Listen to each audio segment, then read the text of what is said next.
This is Dr. S.K. Singh and today I discuss about regulation of kidney function. ये topic थोड़ा confusing है और बहुत सारे स्टूडेंट इस टॉपिक से बहुत सारा प्रॉब्लम होता है। तो आज इस वीडियो के थ्रू आपका सारा कंसेप्ट क्लियर हो जाएगा जी। 100% क्लियर कंसेप्ट हो जाएगा और इससे जितने भी क्वेश्चन आएंगे आप इजी तरीके से सॉल्व कर पाएंगे। तो आइए स्टार्ट करते हैं रेगुलेशन ऑफ किडनी फंक्शन। तो आइए देखते हैं कि रेगुलेशन ऑफ किडनी फंक्शन कैसे होता है। तो जो भी रेगुलेशन होता है किडनी का, they are regulated by the hormone that therefore this is called hormone feedback mechanism. तो इसमें तीन मैकेनिज्म होते हैं, JGA that is called juxtaglomerular apparatus, hypothalamus और एएनएफ एट्रियल नेट्रेटिक फैक्टर। तो बारी बारी से तीनों को डिस्कस करेंगे। इससे बहुत सारे क्वेश्चन आते हैं, कंसेप्चुअल क्वेश्चन होते हैं। आप इस वीडियो को बिल्कुल ध्यान से और एट द एंड तक वीडियो देखें तो आपको पूरा कंसेप्ट क्लियर हो जाएगा और हम बारी बारी से इस सारे सिस्टम से जितने भी क्वेश्चन आए हुए हैं सारे हम डिस्कस करने वाले हैं। तो चलिए सबसे पहले देखते हैं JGA. This is also called renin angiotensin mechanism. इसे हम रेनिन एंजियोटेंसिन मैकेनिज्म भी कहते हैं। तो सबसे पहले देखते हैं कि जो जेजीए क्या होता है। It is a combination of specialize tubular and vascular cells. Vascular cells मतलब बहुत सारे ब्लड वेसल्स होते हैं located at the vascular pole where the afferent और efferent arterioles enter and leave the glomerulus. मतलब क्या होता है कि सपोज ये बाउमन्स कैप्सूल है, तो बाउमन्स कैप्सूल में यहाँ पे ग्लोमेरुलस होगा, ठीक है। यहीं पे आर्टरी एंटर होती है और यहीं से जैसे नेफ्रॉन से आर्टरी बाहर चली जाती है। तो यहाँ पे जो स्ट्रक्चर बनता है that is called JGA, that is juxta glomerular apparatus। और इस जक्स्ट्रा ग्लोमेरुलर apparatus के अंदर जेजी सेल्स होते हैं जो कि रैनिन को सिंथेसाइज भी करते हैं, यहीं पे स्टोर भी करते हैं और यहीं से रिलीज करते हैं। एक क्वेश्चन आया था कि कौन सा सेल्स रेनिन प्रोड्यूस करता है, तो that is called Jazzy sales. कि कैसे मैकेनिज्म काम करता है, बट कंडीशन ये है कि जहाँ जहाँ मैं पेंसिल लेके जाऊँगा वो आपको वहाँ वहाँ ध्यान देना है क्योंकि ये कॉम्प्लेक्स हो जाएगा और मैंने बहुत मेहनत से ये तैयार किया है। तो बिल्कुल ध्यान से समझना है। और ये अगर आपने फ्लो चार्ट समझ लिया तो किडनी से जितने भी रेगुलेशन का क्वेश्चन होंगे आप 100% सॉल्व कर पाएंगे। कंडीशन ये है कि दो बातों का ध्यान रखना है, एक तो ध्यान से समझना है और जहाँ जहाँ ये पेंसिल लेके जाऊँगा आपको वहीं वहीं देखना है। तो चलिए स्टार्ट करते हैं। थोड़ा क्लिनिकल टर्म मैंने डाला है जो मैं अपने लेवल पे पढ़ता हूँ, बट आपको समझ में आ जाएगा। First is haemorrhage. पहले हम क्या पढ़ रहे हैं कि रेनिन एंजियोटेंसिन मैकेनिज्म कैसे काम करता है और जेजी apparatus कैसे काम करता है। तो इसमें क्या होता है कि किडनी जो होता है हमारा हार्ट से डायरेक्टली लिंक होता है। तो अगर हमें कभी भी चोट लग जाती है, excessive blood volume decrease out हो जाता है, तो उससे क्या होगा कि अगर हमारे बॉडी में ब्लड वॉल्यूम नहीं रहेगा यानी ब्लड नहीं होगा तो sufficient amount of blood heart के पास नहीं जा पाएंगे। अगर हार्ट के पास सफिशेंट अमाउंट ऑफ ब्लड नहीं जा पाएंगे तो हार्ट सही से काम नहीं करेगा। इससे हमारे क्या हो जाएगा कि बीपी कम हो जाएगा। बीपी कम हो जाएगा यानी ब्लड प्रेशर कम होगा। तो हमारे जितने भी वाइटल ऑर्गन हैं जैसे किडनी है, लंग्स है, हमारा ब्रेन है, उनको न्यूट्रिएंट और ऑक्सीजन नहीं मिल पाएगा और इससे डेथ भी हो सकती है। बट हमारी बॉडी में इतने स्मार्ट तरीके से रेगुलेशन होता है कि हमें ऐसा नहीं कि हमारा 1 लीटर खून बह गया तो हम तुरंत मर जाएंगे, ऐसा नहीं होता है। उस समय किडनी जो होता है काम संभाल लेता है। तो कैसे काम संभालता है आगे देखते हैं। तो फर्स्टली हमें इस पेंसिल की तरफ ध्यान देना है। तो सबसे पहले अगर मान लो हेमरेज हो जाए, हेमरेज का मतलब ये होता है कि blood loss from the body. ये कैसे भी हो सकता है, बहुत सारे टाइप के हेमरेज होते हैं, हम डिस्कस करेंगे कभी। तो हेमरेज हो जाए या डायूरेटिक एडमिनिस्ट्रेशन। डायूरेटिक एडमिनिस्ट्रेशन का मतलब ये होता है कि ऐसे ड्रग्स, ऐसे मेडिसिन जो कि हमारे यूरिनेशन को बढ़ा दे, यूरिन को बढ़ा दे, सॉल्ट की कमी हो जाए, सॉल्ट डिप्लीशन हो जाए या अक्यूट हाइपोटेंशन हो जाए मतलब बीपी कम हो जाए। तो इस कंडीशन ये जब कंडीशन होगा तो हमारा ब्लड वॉल्यूम कम हो जाएगा। अगर मान लीजिए कि हेमरेज हो गया, खून बह गया तो ब्लड वॉल्यूम कम हो जाएगा। इवन डायरिया हो जाएगा तो पूरा हमारा बॉडी फ्लूइड बह जाता है तो उसमें भी हमारा ब्लड वॉल्यूम कम हो जाएगा। हम अपने पिछले वीडियो में देखेंगे, अगले वीडियो में देखेंगे कि कैसे ब्लड वॉल्यूम कम होता है। तो डायरिया, क्योंकि पूरा जो ब्लड होता है वो 55% हमारा प्लाज्मा से बना होता है और प्लाज्मा में करीब 95 से 99% वाटर होता है। तो वाटर का बहुत बड़ा रोल होता है ब्लड वॉल्यूम में। तो अगर मान लीजिए कि हमारा हेमरेज हो गया, चोट लगी, ब्लड लॉस हो गया, तो हमारा ब्लड वॉल्यूम कम हो जाएगा। मतलब मान लीजिए कि हमारे बॉडी में 5 to 6 लीटर ब्लड है, तो 1 या 2 लीटर बह गया तो हमारे मतलब बॉडी में 3 या 4 लीटर ब्लड बच जाएंगे, तो ब्लड वॉल्यूम कम हो गया। इससे क्या होगा कि एक तो बीपी कम होगा ही होगा, या और दूसरा क्या होगा कि ब्लड कम है तो किडनी में भी ब्लड कम जाएगा। जब किडनी में ब्लड कम जाएगा तो किडनी में एक प्रोसेस होता है that is called GFR. GFR is called glomerular filtration rate. मतलब क्या होता है कि जो ग्लोमेरुलस होता है वहाँ पे फिल्ट्रेशन होता है ब्लड का, तो वो भी कम हो जाएगा, जीएफआर कम हो जाएगा। तो किडनी क्या करेगा, तुरंत सेंस कर लेगा कि देखो इसके बॉडी में ब्लड कम है। तो क्या होगा, एक जेजी सेल होता है, ये मैंने डिस्कस किया था कि ये जेजी सेल कहाँ होता है, कैसे होता है। जो जेजी अपैरेटस में होता है वो क्या करेगा, तुरंत रेनिन सिक्रीट करेगा। कब रेनिन सिक्रीट करेगा, जब जीएफआर कम होगा। बिल्कुल ध्यान से समझना है, हर एक स्टेप से क्वेश्चन है, मैं अभी क्वेश्चन के फॉर्म में भी आपको बताने वाला हूँ। तो जेजी सेल क्या होगा, दे सिक्रीट और renin, okay, and this renin is helpful for the conversion of angiotensinogen into the angiotensin first। जो एंजियोटेंसिन फर्स्ट है ये कहाँ से आया है, कन्वर्ट होके आया है। किसने कन्वर्ट किया है, रेनिन ने कन्वर्ट किया है। तो एक एंजियोटेंसिनोजन होता है जो लिवर सिंथेसाइज करता है, ध्यान देने वाली बात है, लिवर सिंथेसाइज करता है, ये भी क्वेश्चन आया हुआ है। तो this angiotensinogen is secreted by the liver. जब हमारा ब्लड वॉल्यूम कम होगा, जीएफआर कम हो जाएगा, पूरे बॉडी में ब्लड चोट लग गई है मान लीजिए, तो तुरंत रेनिन सिक्रीट होगा और angiotensinogen is converted into the angiotensin first, okay, and this angiotensin first is converted into the angiotensin second.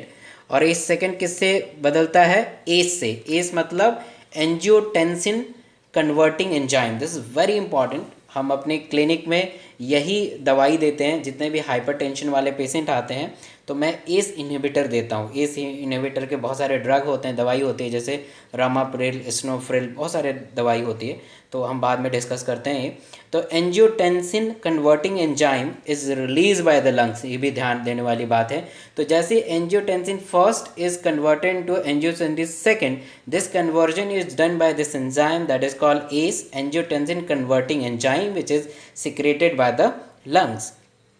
अब देखिए यहाँ क्या होगा कि एंजियोटेंसिन जैसे ही हमारे बॉडी में बना तो ये 2-3 फंक्शन करता है। मैंने बहुत शॉर्ट में आपको समझाने की कोशिश किया है, क्योंकि आप एमबीबीएस के लेवल पे जाएंगे तो यही होता है, थोड़ा सा ब्रॉड हो जाएगा। तो this angiotensin first is a powerful vaso constrictor.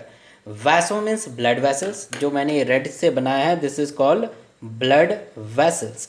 तो ब्लड वेसल्स को कंस्ट्रिक्ट कर देगा। सपोज कि मान लीजिए मार्कर मेरा ब्लड वेसल्स है और मैं इसे दबा दूं, कंस्ट्रिक्ट कर दूं, तो जो भी इसमें रिमेनिंग ब्लड होगा वो तेज़ी से आगे बढ़ेगा। तो क्योंकि हमारे बॉडी में तो चोट लग गई है, हेमरेज हो गया है, ठीक है, तो ब्लड लॉस हो चुका है, तो इसमें बहुत कम ब्लड होगा।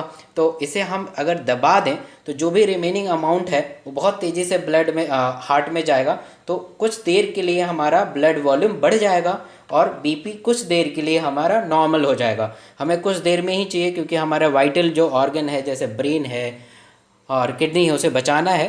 तो एंजियोटेंसिन सेकंड क्या करता है कि इस वेसल्स को कंस्ट्रिक्ट कर देता है। कंस्ट्रिक्ट करेगा तो जो भी रिमेनिंग ब्लड है, अगर मान लीजिए कोई ट्यूब है उसमें थोड़ा थोड़ा पानी है, आपने ट्यूब को दबा दिया तो बहुत तेज़ से पानी जाएगा, वैसे ये भी यहाँ पे भी है, ब्लड वॉल्यूम बढ़ेगा, बीपी थोड़ी देर के लिए नॉर्मल हो जाएगा, बट थोड़ी देर के लिए होगा। हम चाहते हैं परमानेंट कुछ हो। तो देखिए क्या करेगा ये एंजियोटेंसिन सेकंड, पहले तो ये वैसो कंस्ट्रक्शन भी कर रहा था, दूसरा क्या कर रहा है कि किडनी के ऊपर एक एड्रिनल ग्लैंड होता है। एड्रिनल ग्लैंड है रेड वाला, और एड्रिनल ग्लैंड के बहुत सारे पार्ट हैं जैसे एड्रिनल कॉर्टेक्स, मेडुला।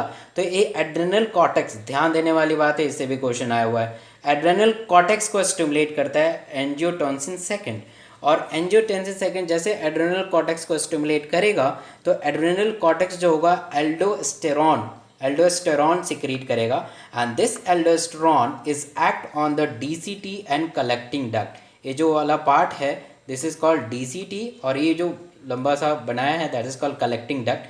बाकी ग्लोमेरुलस है, पीसीटी है, लूप ऑफ हेनले है।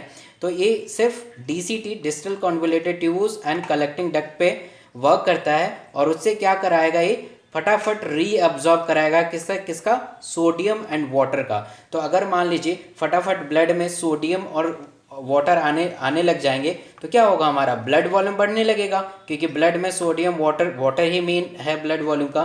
तो ब्लड वॉल्यूम बढ़ेगा तो बीपी हमारा नॉर्मल हो जाएगा। तो इस तरीके से आप बहुत अच्छे से आप कंसेप्ट समझ चुके होंगे। तो चलिए आगे हम देखते हैं कि कैसे क्या होता है। तो चलिए एक क्वेश्चन देखते हैं। क्वेश्चन है कि which of the following causes increase in a sodium reabsorption in a distal convoluted tubules, that is a DCT। तो ये क्वेश्चन पूछ रहे हैं कि DCT में कौन सा ऐसा हार्मोन है या कौन सा लेवल है जो कि सोडियम के रीअब्जॉर्प्शन कराएगा।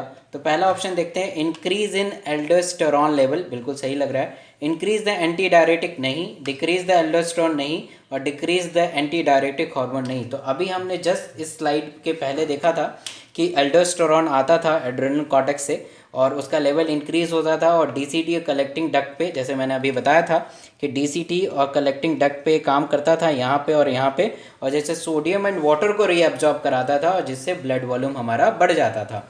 तो आप पीछे फिर से ध्यान से देख सकते हैं बार बार, ताकि आपका कंसेप्ट और क्लियर हो जाए। तो चलिए देखते हैं कि हाइपोथैलेमस अब कैसे कंट्रोल करता है किडनी के फंक्शन को। तो इसमें भी वही रूल हम करेंगे कि जहाँ जहाँ मैं पेंसिल लेके जाऊँगा आपको वहाँ वहाँ देखना है और बिल्कुल ध्यान से देखना है। तो आइए देखते हैं कि ये सपोज़ ये हमारा हाइपोथैलेमस है, और इस हाइपोथैलेमस में ऑस्मो रिसेप्टर्स होते हैं। तो ये ऑस्मो रिसेप्टर कब एक्टिवेट होंगे, जब हमारी बॉडी में ब्लड का वॉल्यूम कम हो जाएगा। ब्लड का वॉल्यूम बहुत सारे कंडीशन में कम हो सकता है। चोट लग गई, ब्लड बह गया, सर्जरी हुई, ब्लड बह गया, डिलीवरी हुई, ब्लड बह गया, एक्सीडेंट हुआ, ब्लड बह गया, डायरिया हुआ, ब्लड लॉस हो गया। तो बहुत सारे कंडीशन हो सकते हैं। फ्लूइड लॉस, आयनिक कंसंट्रेशन कम हो गया। तो ये सारे कंडीशन पे जो हमारे हाइपोथैलेमस के अंदर ऑस्मो रिसेप्टर हैं वो एक्टिवेट हो जाएंगे। जहाँ जहाँ पेंसिल जा रहा है वहीं वहीं प्लीज़ देखिए, तभी आप समझ पाएंगे। तो osmoreceptor are activated when this condition is happened, like decrease the blood volume, decrease the ionic concentration and decrease the fluid या fluid loss हो जाएगा। तो जैसे ही एक्टिवेट होगा तो ये हाइपोथैलेमस क्या करेगा कि पोस्टीरियर पिट्यूटरी ग्लैंड को स्टिमुलेट करेगा। पॉजिटिव मीन्स स्टिमुलेट करना, and this posterior pituitary gland now secrete the ADH. ADH means anti diuretic hormone. तो पोस्टीरियर पिट्यूटरी ग्लैंड जो होगा वो हमारा एडीएच सिक्रीट करेगा, एंटी डायरेटिक हार्मोन सिक्रीट करेगा, and this anti diuretic hormone is act on the DCT and collecting duct. They act on the DCT and collecting duct, and which also responsible for the water reabsorption take place. तो water reabsorption इस section से होने लगेगा, जिससे fluid volume बढ़ जाएगा। अगर हमारा फ्लूइड वॉल्यूम बढ़ेगा तो ग्लोमेरुलर ब्लड फ्लो बढ़ने लगेगा, क्योंकि बहुत ज़्यादा फ्लूइड वॉल्यूम हो गया तो किडनी में ब्लड अच्छे से आने लगेगा। तो जीएफआर हमारा मेंटेन हो जाएगा। जीएफआर मेंटेन होगा तो बीपी और ब्लड वॉल्यूम अपने आप ही मेंटेन हो जाएगा। दूसरा चीज़ क्या होगा कि अगर ये एक्सेसिव नहीं होना चाहिए, फ्लूइड वॉल्यूम रीअब्जॉर्प्शन होते गया और फ्लूइड वॉल्यूम बहुत ज़्यादा बढ़ गया, तो बहुत सारे क्लिनिकल कंडीशन होगा, आप एमबीबीएस में पढ़ेंगे, जैसे एडीमा हो जाएगा, पोर्टल हाइपरटेंशन हो जाएगा, बहुत सारे कंडीशन होगा, तो वो अभी छोड़ते हैं। तो इंक्रीज अगर फ्लूइड वॉल्यूम हो जाएगा, मतलब सफिशेंट होगा, जिस रेट से हमारा जीएफआर मेंटेन हो जाए, ब्लड प्रेशर मेंटेन हो जाए, तो क्या होगा कि स्विच ऑफ करना इस मैकेनिज्म को बहुत ज़रूरी है। तो ये मैसेज देगा कि स्विच ऑफ करो ऑस्मो रिसेप्टर को, तो इससे एडीएच रिलीज जो होगा सप्रेस हो जाएगा और यहाँ पे ये पूरा प्रोसेस हमारा रुक जाएगा। तो आइए एएनएफ वाला देखते हैं। इतना ये प्रोमिनेंट मैकेनिज्म तो नहीं करता है, फिर भी देख लेते हैं। एट्रियल नेट्रोटिक फैक्टर, इसमें क्या होता है कि जो एएनएफ है they are secreted by the atrial muscle cell जो हार्ट के पास होता है, और ये जो होता है वैसो डायलेशन करता है, डायलेशन ऑफ ब्लड वेसल, जिससे हमारा ब्लड प्रेशर कम हो जाता है। अगर ब्लड प्रेशर ज़्यादा हो तो ये सेल्फ मैकेनिज्म काम करता है। चलिए क्वेश्चन देखते हैं कि कैसे ये क्वेश्चन काम करता है, कैसे ये क्वेश्चन को कर सकते हैं। क्वेश्चन है fall in glomerulus filtration rate GFR activate to juxta glomerular cell to release renin adrenal cortex to release aldosterone. Adrenal medulla to adrenaline वगैरह ये तो नहीं हमने पढ़ा है। और पोस्टीरियर पिट्यूटरी रेज वैसोपेरिन, यहाँ पे जीएफआर नहीं है। देखिए दो इस ऑप्शन में प्रॉब्लम हो सकती है। तो एड्रेनल जो कॉर्टेक्स है ये क्या करता है कि जैसे मैंने अभी बताया था कि जो एंजियोटेंसिन सेकेंड होता है वो एड्रेनल कॉर्टेक्स को स्टिमुलेट करेगा, जिससे एल्डोस्टेरोन रिलीज होगा, जो कि डीसीटी पीसीटी पे एक्ट, डीसीटी और कलेक्टिंग डक्ट पे एक्ट करेगा। तो इस कंडीशन में क्या होगा कि जो जक्स्ट्रा ग्लोमेरुलर सेल होगा वो रेनिन प्रोड्यूस करता है, जैसे ये हमारा जीएफआर कम हो जाता है। तो चलिए ये वाला क्वेश्चन देखते हैं। क्वेश्चन है angiotensinogen is protein produce and secreted by JG cell, macula densa cell, endothelial cell. Endothelial तो हमारा ब्लड के कैपिलरी में होता है तो ये सिक्रेट नहीं करेगा। मैकुला डेंसा भी हमारे किडनी में ही होता है, ये भी सिक्रेट नहीं करता। तो जेजी सेल और लिवर सेल, मैंने अपने वीडियो में बनाया कि लिवर सेल जो होता है एंजियोटेंसिनोजन सिक्रेट करता है, जेजी जो सेल होता है वो रेनिन प्रोड्यूस करता है, रेनिन प्रोड्यूस करता है। तो आंसर क्या हो जाएगा हमारा, लिवर सेल प्रोड्यूस करेगा हमारा एंजियोटेंसिन। आई होप कि ये वीडियो आपको पसंद आया होगा और आई होप कि आपके कंसेप्ट क्लियर हो गए होंगे और एमसीक्यू भी हो जाएगा। तो अगर आपको ये वीडियो पसंद आया होगा तो प्लीज़ लाइक कीजिए, शेयर कीजिए अपने फ्रेंड्स के साथ, ताकि वो भी सीख पाएँ, उनका भी भला हो सके, ताकि आपका भी भला हो सके। और अभी तक इस चैनल को आपने सब्सक्राइब नहीं किया है तो सब्सक्राइब करें। आप लाइक करते हैं, कमेंट करते हैं, सब्सक्राइब करते हैं, शेयर करते हैं तो मैं बहुत ज़्यादा इनकरेज होता हूँ, आपके लिए बहुत डिफ़िकल्ट टॉपिक को आसान फॉर्म में लेके आता हूँ। तो thank you so much for the support, thank you so much for the watching, thank you so much.